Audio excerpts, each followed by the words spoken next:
Hi friends, welcome to Karanya's kitchen. Karanya's కిచెన్లో ఈరోజు వీడియోలో కమ్మగా ఎంతో రుచిగా ఉండే పెళ్ళిళ్ళలో చేసుకునే కద్దుకా కీర్ని ఇప్పుడు ఎలా ప్రిపేర్ చేసుకోవచ్చో చూపించబోతున్నాను. చాలా క్రీమీగా ఉంటుంది, టేస్ట్ కూడా చాలా చాలా బాగుంటుంది అనమాట. మీకు యాక్చువల్ టేస్ట్ కావాలంటే నేను చెప్పిన ప్రాసెస్ని ఖచ్చితంగా ఫాలో అవ్వాలి. ఇప్పుడు ఎలా ప్రిపేర్ చేసుకోవచ్చు ఏంటి అనేది వీడియోలోకి వెళ్ళి చూసేయండి.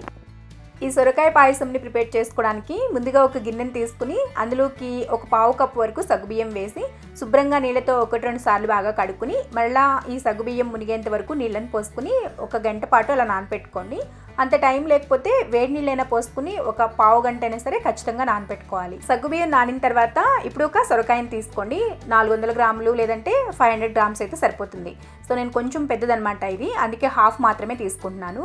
లేతగా ఉన్న సొరకాయ అయితే టేస్ట్ బాగుంటుంది. ఇప్పుడు సొరకాయకి పైన ఉన్న తొక్కంతా కూడా తీసేసుకుని లోపల ఉన్న గింజల్ని కూడా తీసుకోండి. లేతదైనా ముదురుదైనా ఖచ్చితంగా గింజల్ని తీసేసేయండి.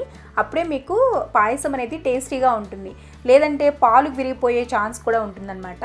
అందుకని ఇది తీసేసి శుభ్రంగా ఇలా ప్రిపేర్ చేసుకుని కడుక్కోండి. కడిగిన తర్వాత తురుముకునేది పెద్ద హోల్స్ ఉన్నది ఉంటుంది కదా, అది పెట్టుకోండి. మీడియంది కానీ చిన్నది కానీ పెట్టద్దు, అది మరీ పాయసంలో కలిసిపోయి మీకు తెలియదు అనమాట. సపరేట్గా తెలియాలి అంటే కొంచెం పెద్ద హోల్స్ ఉన్న దాంతో ఇలా తురుముకోండి. ఇలా సొరకాయ తురుమంతా కూడా తురుముకున్న తర్వాత ఇప్పుడు ఒక గిన్నెలోకి నీళ్ళని తీసుకుని అందులోకి ఈ సొరకాయ తురుమంతా కూడా వేసుకుని శుభ్రంగా నీళ్ళతో కడుక్కోండి. ఇలా చేయడం వల్ల పాలు విరిగిపోకుండా ఉంటాయి, ఎందుకంటే సొరకాయలో సిట్రిక్ ఎలిమెంట్స్ ఉంటాయి. అందుకోసం ఇలా శుభ్రంగా కడుక్కుని చేతిలోకి తీసుకుని గట్టిగా పిండేసేసి అందులో ఎక్స్ట్రా నీళ్ళు ఏమీ లేకోకుండా తీసి ఒక ప్లేట్లోకి వేసి పక్కన పెట్టుకోండి. సో ఇలా అంతా తురుమంతా కూడా తురుముకుని పక్కన పెట్టుకున్న తర్వాత స్టవ్ మీద మనం పాయసం ఎందులో ప్రిపేర్ చేసుకోవాలి అనుకుంటామో ఆ కడాయిని కానీ గిన్నెని కానీ పెట్టుకోండి. అందులోకి ఒక 2 టేబుల్ స్పూన్ల వరకు నెయ్యి వేసుకోండి. నెయ్యి కొంచెం ఎక్కువ వేసుకున్నా కూడా కమ్మగా టేస్టీగా చాలా బాగుంటుంది. నెయ్యి కాస్త వేడైన తర్వాత ఇందులోకి కొన్ని జీడిపప్పు పలుకులు, బాదం పప్పు పలుకులు సన్నగా కట్ చేసుకుని వేసుకోండి. అలాగే పిస్తా పలుకులు కూడా కొన్ని వేసుకోండి. డ్రై ఫ్రూట్స్ ఇన్నే వేసుకోవాలి అని ఏం లేదు, మీ దగ్గర ఏదైనా లేకపోయినా కూడా స్కిప్ చేయొచ్చు, కానీ వేసుకుంటే రిచ్గా మరింత టేస్టీగా ఉంటుంది. ఇప్పుడు ఫ్లేమ్ని మీడియంలో పెట్టుకుని ఇవి కొంచెం గోల్డెన్ కలర్ వచ్చేంత వరకు ఫ్రై చేసుకోండి. ఈ విధంగా ఫ్రై చేసుకున్న తర్వాత తీసేసేసి ఒక ప్లేట్లోకి కానీ గిన్నెలోకి కానీ వేసి పక్కన పెట్టుకోండి. నెక్స్ట్ అదే నెయ్యిలో మనం ముందుగానే కడిగి నీళ్ళన్నీ పిండేసేసి పెట్టుకున్న సొరకాయ తురుమంతా కూడా వేసుకుని ఫ్లేమ్ని మీడియంలో పెట్టుకుని అందులో ఉన్న చెమ్మ మొత్తం పోయేంత వరకు మీడియం టు హై ఫ్లేమ్ పెట్టుకుంటూ ఫ్రై చేసుకోండి. ఒక 4 నుంచి 5 నిమిషాల పాటు టైం పడుతుంది. ఫస్ట్లో ఇలా కొంచెం తడితడిగా ఉంటుంది, కానీ ఫ్రై అవుతూ ఉండే కొద్దీ ఇలా డ్రైగా అయిపోతుంది. ఇలా సొరకాయలో ఉన్న నీరంతా కూడా పోయి కాసేపు నెయ్యిలో ఫ్రై అయిన తర్వాత ఇందులోకి 1 లీటర్ వరకు పాలను పోసుకోండి. సో ఇప్పుడు మనం పాలు పోసుకుంటాం కదా, ఆ పాలు విరగకూడదని ఖచ్చితంగా సొరకాయని కడుక్కునే తీసుకోండి. అప్పుడే మీకు కరెక్ట్గా ఉంటుంది, లేదంటే పాలన్నీ విరిగిపోయి టేస్ట్ స్ట్రక్చర్ 2 మారిపోతాయి. పాలు పోసుకుని ఒకసారి కలుపుకున్న తర్వాత ఇందులోకి మనం ముందుగానే నానబెట్టుకున్న సగ్గుబియ్యం మొత్తం కూడా వేసుకోండి. ఒకవేళ ఎక్స్ట్రా నీళ్ళు ఏమన్నా ఉంటే వంపేసేసి ఓన్లీ సగ్గుబియ్యం మాత్రమే వేసుకోండి. వేసి సగ్గుబియ్యం ఉడికేంత వరకు హై ఫ్లేమ్లో పెట్టుకుని పాలు మంచిగా ఒక పొంగు వచ్చేంత వరకు మరిగించుకోండి. అండ్ నేను మీకు మ్యారేజెస్లో వాళ్ళు థిక్గా ఉంటుంది కదా పాయసం, అలా రావడానికి వాళ్ళు చేసే ఒక సీక్రెట్ ఇంగ్రీడియంట్ని చూపిస్తున్నాను.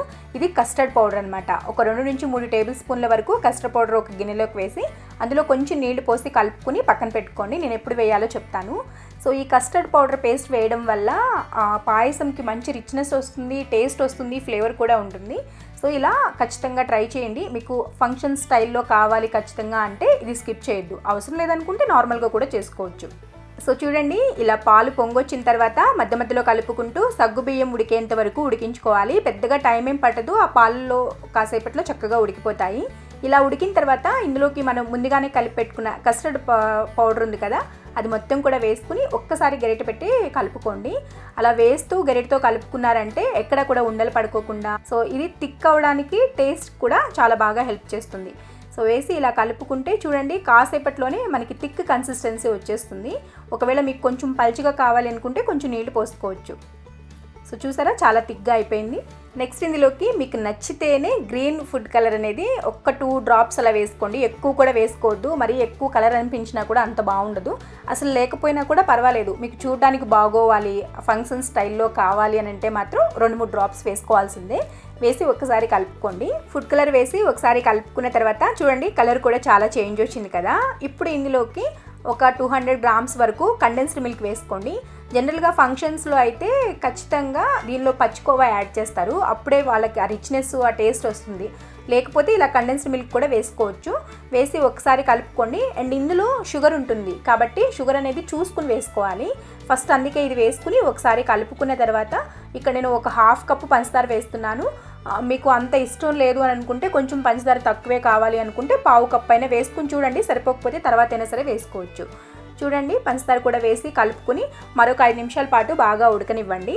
ఆ పంచదారలో ఉన్న వాటర్ కూడా కొంచెం థిక్ అవుతుంది కన్సిస్టెన్సీ. ఇలా అన్నీ వేసుకుని ఒక 4-5 నిమిషాల పాటు ఉడికించుకున్న తర్వాత లాస్ట్లో ఇందులోకి 1 టీ స్పూన్ వరకు యాలకుల పొడిని కూడా వేసుకుని కలుపుకోండి. మీకు చూస్తేనే తెలుస్తుంది కదా ఎంత రిచ్గా క్రీమీగా థిక్గా వచ్చిందో. చల్లారాక ఇది ఇంకా చిక్కపడుతుంది కాబట్టి ఈ కన్సిస్టెన్సీలో స్టవ్ ఆఫ్ చేసుకోండి. సో ఇలా ఇప్పుడు ఇందులోకి మనం లాస్ట్లో ముందుగా ఫ్రై చేసి పెట్టుకున్న డ్రై ఫ్రూట్స్ ఉన్నాయి కదా, వాటన్నిటిని కూడా వేసుకుని కలుపుకోవడమే. అంతే, ఎంతో సింపుల్ అండ్ చాలా చాలా రిచ్గా ఉండే కద్దూ కా ఖీర్ అయితే రెడీ అయిపోయింది. తప్పకుండా మీ ఇంట్లో ఈ స్టైల్లో ట్రై చేయండి. ట్రై చేశాక మీకు ఎలా వచ్చిందో కూడా కింద కామెంట్ సెక్షన్లో కామెంట్ చేయండి. అండ్ ఈ కద్దూ కా ఖీర్ని మీరు హాట్గా సర్వ్ చేసుకోవడానికి ఇష్టపడతారా, లేదంటే చిల్గా సర్వ్ చేసుకోవడానికి ఇష్టపడతారో కూడా కింద కామెంట్ సెక్షన్లో కామెంట్ చేయండి. చూస్తుంటే తెలుస్తుంది కదా, నోట్లో నీళ్ళు ఊరిపోతున్నాయి. చాలా చాలా టేస్టీగా ఉంది. మీకు ఈ వీడియో కానీ నచ్చినట్లయితే వీడియోని లైక్ చేసి ఈ కద్దూ కా ఖీర్ రెసిపీని మీ ఫ్రెండ్స్కి రిలేటివ్స్కి షేర్ చేయండి. మరిన్ని యమ్మీ అండ్ టేస్టీ రెసిపీస్ కోసం కారణ్యాస్ కిచెన్ని సబ్స్క్రైబ్ చేసుకోండి. పక్కనే ఉన్న గంట సింబల్ని కూడా నొక్కండి. Thanks for watching.